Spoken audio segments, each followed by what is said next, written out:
पोटापाण्यासाठी नोकरी करावी लागत असल्याने दिवसातला उत्तम वेळ नोकरीत जातो. सकाळचा व संध्याकाळचा तसा रम्य वेळ ऑफिसात व घरी सुखरूप पोचण्यात जातो. म्हणजे अनुभव विश्वाला मुळातच जबरदस्त बंधन आलं. आपल्याकडील लेखक, कलाकार ह्यांचं एरवीचं आयुष्य इतर कोणत्याही 4 कुटुंबवत्सल माणसांसारखंच असतं. मुलांची शिक्षणं, आजारपणं, कौटुंबिक कलह, मतभेद, गैरसमज, गाड्यांची गर्दी, प्रवासातली आबाळ, जीवनोपयोगी वस्तू गायब होणं, सरकारी निमसरकारी कचऱ्यातला सावळा गोंधळ, मनाविरुद्ध पत्करावी लागणारी लाचारी, पैसे खाऊ साहेबांचा वरचष्मा इत्यादी इतरांच्या वाट्याला येणारे अनुभव आमच्या माथी असतात. ह्या सर्व धावपळीतली विसंगती जेव्हा स्पर्श करून जाते तेव्हा, विनोदी कथा आणि कारुण्य जेव्हा प्रथम जाणवतं तेव्हा, सोकाल्ड गंभीर समस्या प्रधान कथा हा माझा लेखनाचा प्रांत. साहजिकच अशा तऱ्हेच्या वाचक वर्गाचा उत्कट आणि विपुल प्रतिसाद मिळाल्यास मला नवल वाटत नाही. पित्याचं पद न पेलणारा माणूस स्वापदच. हवेत ऑक्सिजन असतोच, पण माशाला पाण्यातलाच ऑक्सिजन शोषून हवा असतो. मला तूच हवी होतीस आणि एक व्यक्ती नियती एकदाच जन्माला घालते.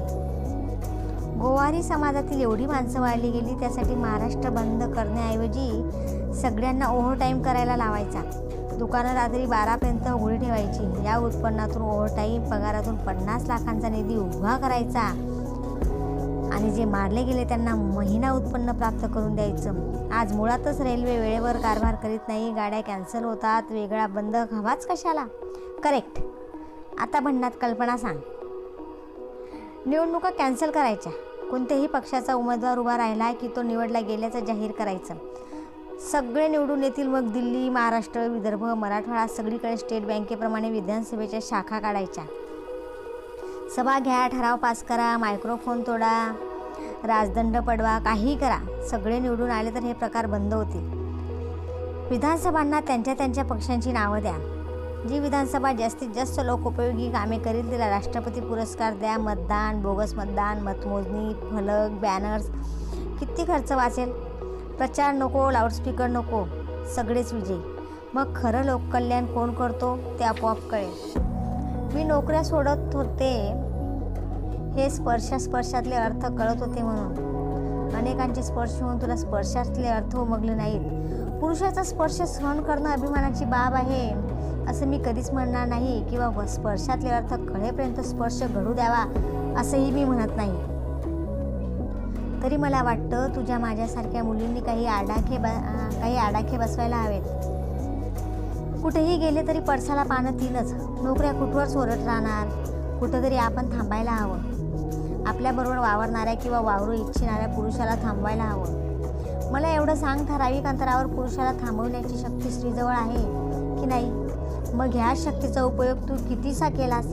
मी मान्य करते हे प्रयोग धाडसाचे आहेत, स्वतःची दिशाभूल करणारे आहेत, पण स्वतःची ओळखही पटवणारे आहेत.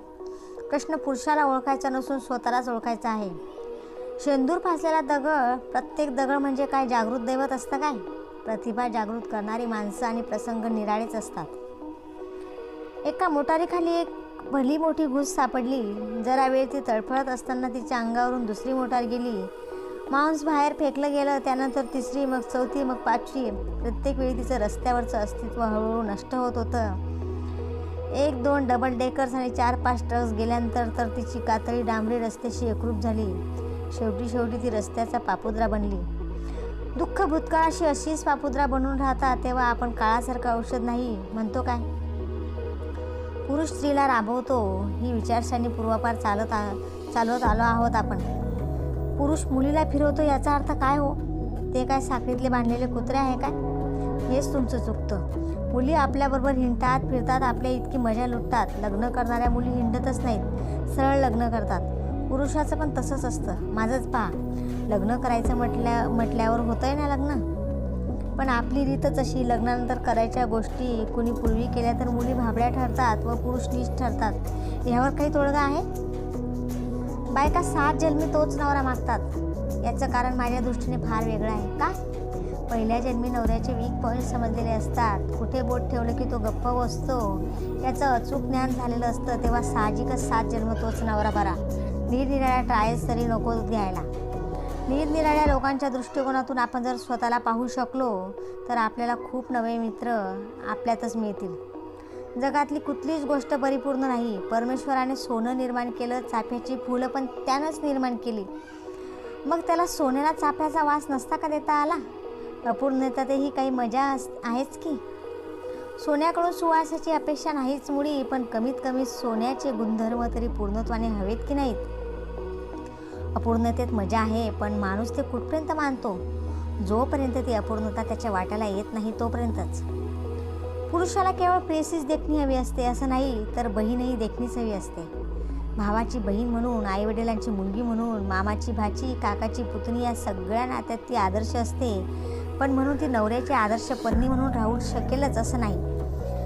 ते नातं असंच मोठं बिलंदर आहे. ह्या नात्यात थोडंसं ऐकवायचं असतं, पुष्कळसं ऐकायचं असतं, पुष्कळदा नमायचं असतं, काही वेळा थोडा अधिकार गाजवायचा असतो, काही गोष्टींचा निश्चित अट्टहास धरायचा असतो. तितक्याच गोष्टी पुष्कळ प्रमाणात सोडून द्यायच्या असतात. एक ना दोन, अनेक संकेत असतात. हे सगळे संकेत सांभाळताना संसारातील लज्जत लुटायची असताना दुसऱ्याला लुटू द्यायची असते. मुंबईसारख्या वेगाने झपटलेल्या शहरात आयुष्य आखणं सोपं असतं. त्या वेगाला शरण जावं लागतं. ह्या भावनेने जे आयुष्य आखतात त्यांना तो वेग जाचक वाटतो. त्या वेगाचं हसतमुखाने स्वागत केलं की रोजची दिनचर्या एखाद्या प्रसन्न खेळासारखी वाटते. पुढचा डाव कधी सुरू होतं असं होऊन जातं. मार्गदर्शन फक्त एकाच बाबतीत करता येतं. कोणत्या रस्त्याने गेलं तर शॉर्टकट पडतो इतकंच मार्गदर्शन करता येतं. मुक्कामाचं ठिकाण प्रवाशानेच पसंत करायचं असतं. प्रत्येक प्रॉब्लेम्सला उत्तर असतंच. ते सोडवायला कधी वेळ हवा असतो, कधी पैसा तर कधी माणसं. या 3 गोष्टींच्या टप्प्यापलीकडचा प्रॉब्लेम अस्तित्वातच नसतो. खरं प्रेम फक्त एकदाच करता येतं. सर्वस्वाचं दान आयुष्यात एकदाच. त्यानंतर जे स्वीकारलं जातं त्याला सर्वस्वाचं जतन म्हणायचं. जे जतन करायला दुसऱ्याची मदत लागत नाही, ज्याचा तो समर्थ असतो. शरीर वार्धक्यापूर्वी थकतं, ते मन म्हातारं होतं म्हणून. छोटी छोटी कामं असली तरी त्याचाही एक क्रम असतो. ती कामं स्मरणात ठेवावी लागतात. त्यासाठी मेंदूतला एक कप्पा कायम अडकवून ठेवावा लागतो. काम झालं तर छोटं, पण हुकलं तर खूप पंचायत. माणसाला जीवाभावाची सखी एकच, तिचं नाव वेदना. सुख, समाधान, आनंद हे सगळे बर्ड्स ऑफ पॅसेज. वेदना मरेपर्यंत सोबत असते, तर आपण तिचाच राग करतो. मोलकरणीचं प्रकरण हा काही निराळा स्वतंत्र अभ्यासाचा भाग होता. लहान मुलांचं मानसशास्त्र अवघड असलं तरी कळतं, पण गडी माणसाचं मानसशास्त्र त्यांच्या वंशाला जाऊनही कळणार नाही. खऱ्या अर्थाने जी माणसं मोठी असतात त्यांची उंची न सांगता समजते. जी माणसं आपली उंची किती आहे हे स्वतःच सांगत फिरतात ते जास्त बुटके दिसू लागतात. फूट आणि इंच ह्या जुन्या मापात उंची सांगण्याऐवजी अशा माणसांना सेंटीमीटर्स जवळचे वाटतात. घरातली सर्वात महत्त्वाची वस्तू मालकीण. ती बाहेर पडली की घराची सार्वजनिक बाग होते. सगळ्यात वाईट कट कोणता? बँकेवर दरोडा घालणं हा? खऱ्या देशसेवकांचे खून करणं हा? स्मगलिंग, बलात्कार, हायजॅक, शत्रुराष्ट्रांची संगनमत? खरंच कोणता कट देशाला क्षणाक्षणाने गरिबी, लाचारी, उपासमारीकडे नेतोय? फुकट हाच तो कट. तुम्ही नुसती गुणी असून चालत नाही, ते गुण खळखळ न करता मान्य करणारा समाज तुमच्या भोवती जमणं याला महत्त्व आहे. गुणी माणसाचं नाणं वाजणंच कठीण होऊन बसलंय. पार्टी चालू असतानाच बेल वाजली, पूर्वसूचना न देता कुणीही येणं हाही एक आयुष्यातला अविभाज्य प्रसंग. पण तरीही येणाऱ्या माणसात 2 प्रकार असतात. पहिल्या मैफिलीची रंगत वाढवणारे आणि पहिली मैफल उधळणारे. दार उघडावं हे लागतंच. मी एका इंग्लिश लेखिकेचं वाक्य वाचलं, ते शिलालेखासारखं कोरलं गेलं. ती लेखिका म्हणते, मी एक मांजर, एक पोपट आणि एक कुत्रा पाळलेला आहे. कुत्रा मी घरी आले की भाकरीसाठी शेपटी हलवितो. मांजर न सांगता वाटेल तेव्हा घरातून जातं आणि केव्हा तरी परत येतं. आणि पोपट कर्कशपणे किंचाळत असतो. मग मी लग्न कशासाठी करायचं? जादू करून पैसा निर्माण करता येत नाही, पण पैसा असला की कोणती जादू करता येत नाही. जिथं माणसं विकत घेता येतं तिथं वस्तूंची काय कथा? आपल्या आयुष्यात येणाऱ्या किंवा घडणाऱ्या गोष्टींना आपण नाही का म्हणत नाही? न पटणाऱ्या, न पेलणाऱ्या गोष्टी आपण का स्वीकारतो? आपणच दुसऱ्याला आपल्यावर अतिक्रमण करू देतो. जेव्हा आपल्याला त्याचा वीट येतो तेव्हा उशीर झालेला असतो, आणि जेव्हा आपल्याला त्याची चटक लागते तेव्हा इतरांचा इंटरेस्ट संपलेला असतो. मी लग्न केलं नाही, त्यामुळे माझी चारित्र्याबद्दल शंका करायची अनेकांना संधी मिळाली. मी त्या सगळ्यांना फक्त शंखच करायची संधी दिली, त्यांना हवी ती संधी दिली नाही. पुरुषांना वश होणाऱ्या स्त्रीची पुरुष नालीस्ती करीत नाहीत. ज्यांना ती प्राप्त होत नाही तेच तिची बदनामी करतात आणि निंदा लालस्तीत बायकाच बायकांच्या वैरिणी असतात. एखाद्या विमानात गुपचूप बॉम्ब ठेवणारा बॉम्ब ठेवतानाही सुटतो आणि नंतर तो सापडतच नाही, पण त्या घटनेनंतर कडक होणाऱ्या सुरक्षा व्यवस्थेत कायम सभ्य निरपराधी माणसांची रक्षा व्हायची वेळ येते. सरळ मार्गाने जाणाऱ्या माणसाला कोणताही उपसर्ग होणार नाही अशी व्यवस्था कोणत्याही यंत्रणेत नसते. प्रथम भ्यायचं ते कंटकांना आणि पाठोपाठ सरकारी कीटकांना. भांबावलेला माणूस अस्थिर असतो. अस्थिर माणसांची विचारशक्ती क्षीण बनते. क्षीण विचारांची माणसं एकत्र येत नाहीत. माणसं एकत्रित नाहीत म्हणजे संघशक्ती नाही. संघशक्तीशिवाय आंदोलन अशक्य. नेतृत्वाचा संबंध पितृत्वापेक्षा कर्तृत्वाशी असायला हवा. ज्या माणसांना फक्त ऐकून घ्यावं लागतं त्यांनी पत्रिका पाहूच नाही. त्या माणसांना फक्त 2च ग्रह असतात, शनी आणि मंगळ. बायको म्हणजे शनी आणि साहेब म्हणजे मंगळ. यांनी एकमेकांची तोंड पाहिलेली नसतात, पण यांची कायम युती असते. कुलकर्णी तुमची रास कोणती? अशा माणसांची रास परवळ किंवा फरफट. या राशींचं चिन्ह आहे गोगलगाय, पण पाठीवरचा शंख तिच्या मालकीचा नाही. तिच्या नावाने जे सगळे कायम बोंबलत असतात त्यांचं ते प्रतीक आहे. ते त्या गोगलगाईला मरेपर्यंत पाठीवर वागवावं लागतं. शांततेमागे तृप्ती असावी, सूतक नसावे. तटस्थतेमागे जाणीव असावी, तळफळाट नसावा. नियती आणि रेल्वे सारख्याच, तितक्याच लहरी. आपलं दोन्हींवर नियंत्रण नाही. आपण फक्त एक रेख खोडून थर्डचा सेकंड करू शकतो. ते ढोंग आपण पचवलं की नाही. राज्य यंत्रणेला अनुसरून आपण विचार यंत्रणा बदलायची म्हणजे आपलं रक्त जाळायचं थांबतं. रेल्वेने उशिराच पोचायचं हे गृहीत धरलं म्हणजे वेळेवर पोचल्याचा आनंदाला किनारा नाही. साहेब जमातीला नाव नसतं. साहेब हा साहेब असतो आणि त्याची रास खुर्ची. हाताखालच्या माणसांवर तो वक्री होऊन त्यांना मार्गी लावतो. दुर्मिळ वस्तू माणूस प्रमाणापलीकडे जगतो. साहेबांकडे पैसा जास्त, वेळ दुर्मिळ. आपल्या देशात ह्या उलट अवस्था. म्हणून आपण पैसा जपतो आणि अमेरिका वेळ जपते. नुसतं दुःख होऊन उपयोग नाही, ते तितक्याच तीव्रतेने मांडता आलं पाहिजे. दुःखावर काळ हे जरी औषध असलं तरी सांत्वनकारांसाठी ते ताजं ठेवायलाच हवं. जेवढी परंपरा मोठी तेवढी एकट्या दुकट्याची जबाबदारी कमी होते. तसं झालं की अपयशाचे गोडवे गायला आपण मोकळे. सुचणं ही प्रोसेस फार सोपी असते. स्वतःच्या आयुष्यात आपल्याला कोणती सुख हवीत, कोणते आनंद हवेत ह्याचा शोध घ्यायचा. नेमकं तसंच सगळं समोरच्याला हवं असतं. आपण जितक्या उच्च पातळीवरच्या अपेक्षा करू, देहातील भावनांचा विचार करू, तेवढं जास्त इतरांसाठी करू शकू. दुसऱ्याचं मन ओळखणं सोपं. स्वतःचा विचार करताना क्षणभर दुसऱ्याचं मन दत्तक घ्यायचं की झालं. हेही कसं सुचतं?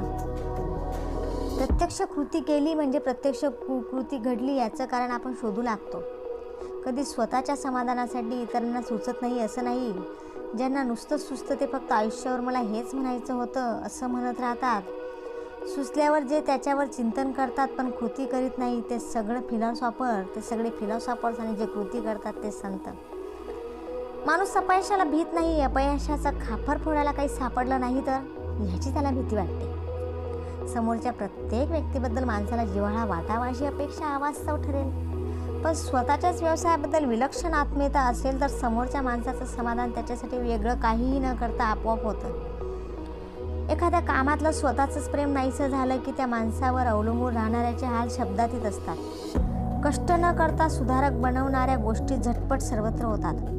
संघर्ष न वाढवता नांदावं कसं हे सहज जमतं. त्यासाठी खूप अक्कल लागते असं नाही.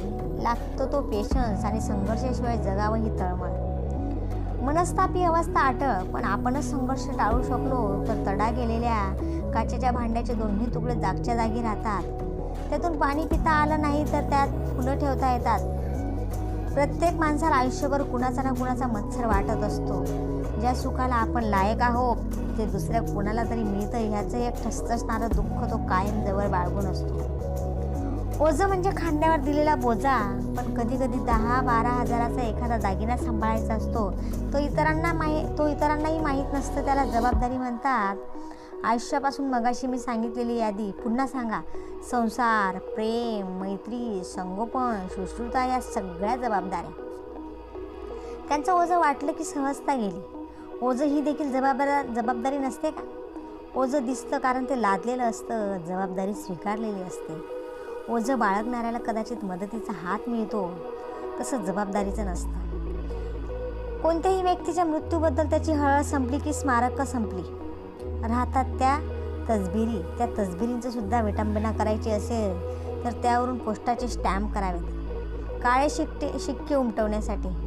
दुसऱ्या माणसाला मदत करणे म्हणजे स्वतःचं बळ आजमावणं, शारीरिक, मानसिक, सामाजिक आणि ऐपतीनुसार आर्थिक. परोपकार आत्मबळ वाढवण्याचा राजमार्ग. समजे? कायम विवाद्य विषय कोणता असेल तर तो म्हणजे पाऊस. तो पडो अथवा न पडो, केव्हाही पडो, कितीही कोसळो, कसाही येवो, तो कायम टीकेचाच विषय झाला. पुरुष आणि पाऊस यापेक्षा नवरा आणि पाऊस या दोघांनी नक्की कसं वागावं ह्या त्या दोघांनाही ठरवता येणार नाही आणि इतरांनाही सांगता येणार नाही. अर्ध्या वचनाची अपेक्षा तशी आपण कुणाकडून करीत नाही. साहेब, नोकर, भावंड, मुलं आणि नवरा सगळे अर्ध्या वचनातलेच हवेत. पुरुष कसेही असोत, त्यांचे नवरे झाले की ते अर्ध्या वचनात हवे. आपल्या साध्या, सरळ, चांगल्या वागणुकीवर, चारित्र्यावर इतरांचा विश्वास बसावा ही जशी प्रत्येकाची इच्छा असते, तशीच आपण जोडीदारावर अपार विश्वास ठेवतो हे सिद्ध करण्याचा क्षणही माणसाला हवा असतो. हसतेस काय? तुला आप्पांची भीती वाटत नाही? सासरा असून नाही, इतका चांगला सासरा मिळाल्यावर त्याला जास्तीत जास्त विश्वासात घेऊन त्याचं प्रेम आणि वात्सल्य मिळवणं ह्यात अपूर्व आनंद आहे. मी किती निर्भयतेने वावरते माहीत आहे ना? ज्यांना हा आनंद मिळवावा असं वाटत नाही त्यांच्या बुद्धीची कीव करावी. आपलं संरक्षण करणाऱ्या ह्या ढाली आपण उलाढाली करून गमावून बसतो. ऐश्वर्य आणि सौंदर्य यांना मदत करायला सगळेच झटत असतात. यथातथा दिसणाऱ्या मुलींची तुलना बंद पडणं, मुलीची लुना बंद पडणं आणि देखण्या मुलीचं वाहन बंद पडणं ह्यात फरक आहे. घसघशीत ऐपत असणाऱ्या घरचं कार्य असलं की घसघशीत आहेर देतात. देखण्या माणसाचं आणि पैशावाल्या माणसांचं आयुष्य सोपं असतं. श्वासोश्वास जसा मुद्दाम करावा लागत नाही तसं या मंडळींना मुद्दाम जगावं लागत नाही. सौंदर्याने समाजातला वावर सांभाळून केला पाहिजे. सौंदर्याने आपलं अस्तित्व स्वतःपुरतंच ठेवायला हवं. शिंपलीतला मोती शिंपली उघडली तरच दिसतो, तसं सौंदर्य निराकाराच्या अवगुंठनात नांदावं. 4 गोड शब्द बोलणं म्हणजे उलाशा खारीच्या पाठीवर रामाची बोटं उमटवणं. जिथं इच्छा नसताना, समोरच्या माणसाची पात्रता नसतानाही कौतुक करावं लागतं, तिथं जो माणूस त्याच तोलामोलाचा आहे तिथं प्रश्न कसला? पहिल्या बाबतीत शब्द ढकलावे लागतात, दुसऱ्या बाबतीत ते आपोआप फुलतात. एखादा प्रश्न विचारताना आपलीच मनोवृत्ती उघडी पडत नाही ना, त्याबद्दल माणसाने जागरूक असावं. नोकरी काही पैशासाठी असते का? शरीराबरोबरच ती बुद्धीची गुंतवणूक असते. बोलायला कुणीच नसतं ह्या शोकांतिकेपेक्षा आपण बोललेल्या समोरच्या माणसापर्यंत न पोचणं ही शोकांतिका जास्त भयान. पोलीस खात्याने गरजूंना खरेखुरी मदत केल्याचं ह्या देशात तरी ऐकिवात नाही. तक्रार करणाराच इथे गुन्हेगार असतो. युनियनचा पाठिंबा असलेले सुटतात आणि स्मगलर्सना तर हे खातं विकलंच गेलेलं. चूक किंवा बरोबर ह्यापेक्षा ठासून बोलण्यातला वेगळं महत्त्व असतं. आवाज बंद झाल्यास कारण शेवटी शिक्षणाचा उपयोग माणूस स्वतःच्या विकासाऐवजी दुसऱ्याचा आवाज बंद करण्यासाठी जास्त करतो. कोणतीही व्याधी म्हणजे त्या गोष्टींच्या अवयवांच्या अस्तित्वाची जाणीव. एखाद्याला कष्टांचा सराव होतो म्हणून त्याच्या बाबतीत थकवा ही अवस्थाच नसते का? तो थकवा एन्जॉय करण्यासाठी एक अवसर हवा असतो. बेदम काम केल्यावर जो थकवा येतो त्यावर आपलाच मालकी हक्क असतो आणि मालकी हक्काच्या वस्तूचं अवलोकन करण्यात अलौकिक आनंद असतो. शिक्षण, पदव्या ह्या गोष्टी चिलखत्यासारख्या वागवायच्या व्यावहारिक युद्ध जिंकण्यासाठी. संसारात मन आणि माणुसकी हेच महत्त्वाचं. तिथेही मोठेपणाची चिलखतं कशासाठी? नुसत्या वाचनाने माणूस मोठा होत नाही. वाचलेल्या विचारांना तो स्वतःचे अनुभव जोडायचे असतात, म्हणजे ते साहित्य स्वतःपुरतं चिरंजीव होतं. करमणूक करून घेतानाही स्वतःला खर्ची घातल्याशिवाय ती करमणूक भिनत नाही. साहित्य निवड चुण्यासारखं असतं. त्यात आपल्या विचारांचा काट टाकल्याशिवाय आपल्या आयुष्याचा ग्रंथ रंगत नाही आणि लेखकाला हवा असतो संवाद, त्याशिवाय त्याचं पान रंगत नाही. मुखपृष्ठावरचा हा पेला रिकामा आहे. आकाशाचा शब्द झेलण्यासाठी. मनातली साठलेली जळजळ स्वतःबाबतच्या मोठेपणाच्या भ्रामक कल्पना दूर केल्या म्हणजे हा पेला नव्या विचारांसाठी रिकामा राहतो. त्या पेल्यात आकाश उतरतं. अशाच अनेक कलावंतांच्या, अनेक आविष्कारांसाठी तुम्ही तुमच्या मनाचे गाभारे रिकामे स्वच्छ ठेवलेत. त्यात मलाही जागा मिळाली. पेला पुन्हा रिता झाला. हा पेला त्या आकाशाचे नित्य नूतन दान स्वीकारण्यासाठी कायम रिताच राहावा असा मला आशीर्वाद द्या. कोणतंही पान उघडा आणि वाचा. वपूर जा हे पुस्तक कोणासाठी? ज्यांना मोत्यातली चमक बघायची आहे अशा वेड्यांसाठी. हे पुस्तक कसं वाचायचं? एका बैठकीत? अर्थतेही एका दमात? छे, मुळीच नाही. काही हौशी घरांमध्ये ड्रेसिंग टेबलावर निरनिराळ्या अत्तरांच्या बाटल्या असतात. जसा मूड असेल तसं अत्तर वापरायचं किंवा जसा मूड व्हावासा वाटत असेल तसं उत्तर निवडायचं. हे पुस्तक असंच वाचायचं. हवं ते पान आपापल्या मूडनुसार उघडायचं आणि त्या सुगंधाने भारून जायचं. एखादा सुगंध पुन्हा घ्यावासा वाटला तर पुन्हा शोधायचा. त्या शोधात आणखी काहीतरी सापडेल. म्हणूनच या पुस्तकात अनुक्रमणिका, क्रमांक, संदर्भ काही दिले नाहीत. संपूर्ण वपूरजा पुस्तक आपण मनपूर्वक ऐकले त्याबद्दल तुमचे खूप खूप खूप मनापासून आभार. आपल्याला हे व्हिडिओ आवडल्यास आमच्या चॅनलला लाईक, शेअर आणि सबस्क्राईब नक्की करा. थँक्यू. धन्यवाद. खूप खूप खूप मनापासून आभार.